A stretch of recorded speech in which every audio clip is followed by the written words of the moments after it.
में रहता हूँ जेतपुर में। आप सभी को मैं बहुत बहुत बधाई देना चाहता हूँ। आप लोग यहाँ इतना अच्छा काम कर रहे हैं। ये काम हम लोग भी करने जा रहे हैं, आपका सहयोग मांगने आए।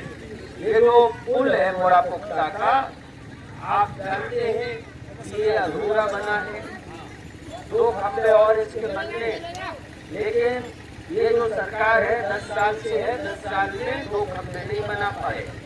केंद्र में भी और प्रदेश में डबल इंजन की सरकार है, एक एक खंभा भी बनाते तो ये 2, 4, 10, 20 दिन में बन सकता है, लेकिन इनकी नीयत सही नहीं है। हमें आवाज उठानी होगी 4 फरवरी से। आज 1 तारीख है, 3 दिन बाद 4 फरवरी को हम इसी पुल पर सत्याग्रह करने जा रहे हैं। पुल बनाने के लिए आपका सहयोग मांगने आए हैं इस पवित्र काम में। और मैं आपसे अनुरोध करूंगा कि इस सत्याग्रह में आप साथ दें। जब तक ये पुल निर्माण नहीं होगा हम लोग पीछे नहीं हटेंगे और ये आंदोलन जारी रखेंगे। आप बताओ भाइयों, साथ लोगी?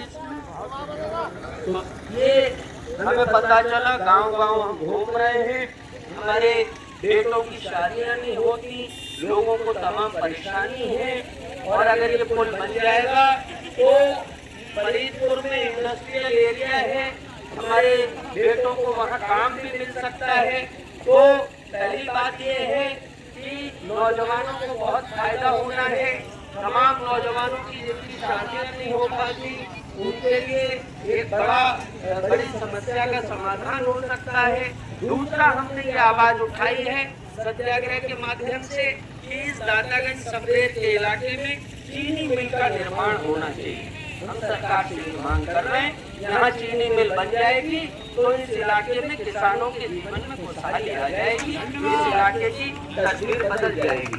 तो इसमें अगर आप हमारा साथ दे दोगे, मेरे पास कोई पद नहीं है, सरकार में भी हम नहीं हैं, लेकिन आप अगर साथ दे दोगे तो हम निश्चित तौर पर इसमें सफलता हासिल कर सकते हैं। ये लोकतंत्र है, जनतंत्र है, जनता के पास ताकत है, ताकत आपके पास है। आप खड़े हो जाओगे तो दुनिया की कोई ताकत इस पुल को बनने से नहीं रोक पाएगी, चीनी मिल बनने से नहीं रोक पाएगी। तो ये 2 मांगे हैं। तीसरी हम मांग ये कर रहे हैं, इस इलाके में तमाम जमीनें खाली पड़ी है, ग्राम समाज की है, बंजर पड़ती सीलिंग है, रेता की रंग भूमि पड़ी है, उस पर तमाम जो लोग हैं वो जबरिया कब्जा किए हुए हैं, पात्रों को जमीनें नहीं मिली।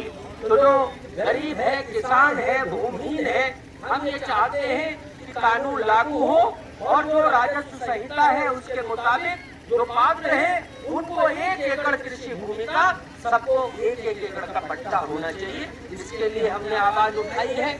आप बताओ, ये इस पर लड़ा जाना चाहिए कि नहीं लड़ा जाना चाहिए?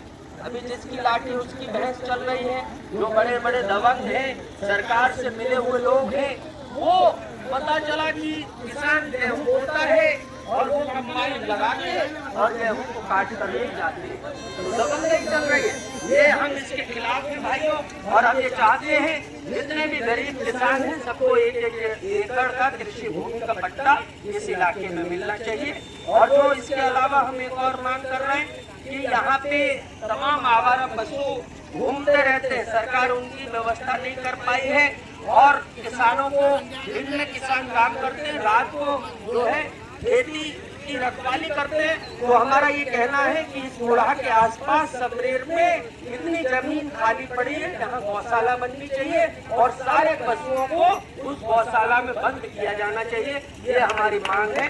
तो इन तमाम मांगों को लेकर हम आंदोलन कर रहे हैं। अंतिम मांग हमारी ये है कि जो किसान हैं जिन पर केसीसी के कर्जे हैं, तमाम कर्जे हैं, उन सारे किसानों के कर्जे माफ होने चाहिए। और इसके लिए हम राहुल गांधी और अखिलेश यादव को पत्र लिख रहे हैं। गांव-गांव से जो है कर्ज मुक्ति के आवेदन हम ले रहे हैं। और मैं आप सभी से कहना चाहता हूँ, इस पवित्र स्थल पर अगर आपका सहयोग रहा, और ये बीजेपी के रहते ये संभव नहीं है।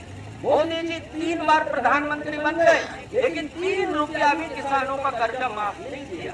उन्होंने पूंजीपतियों का माफ किया। आज भी बजट आया है, उसमें अंबानी, अडानी, बड़े बड़े पूंजीपतियों के कर्जे माफ हो रहे हैं। भैया, कर्जा किसका माफ होना चाहिए? किसानों का कि पूंजीपतियों का?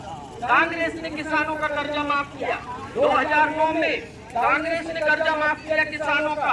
हम आपसे कहना चाहते हैं कि आप सब साथ दे दो, 2027 में इंडिया गठबंधन की सरकार बना दो, किसानों के सारे कर्जे माफ कराएंगे। धन्यवाद।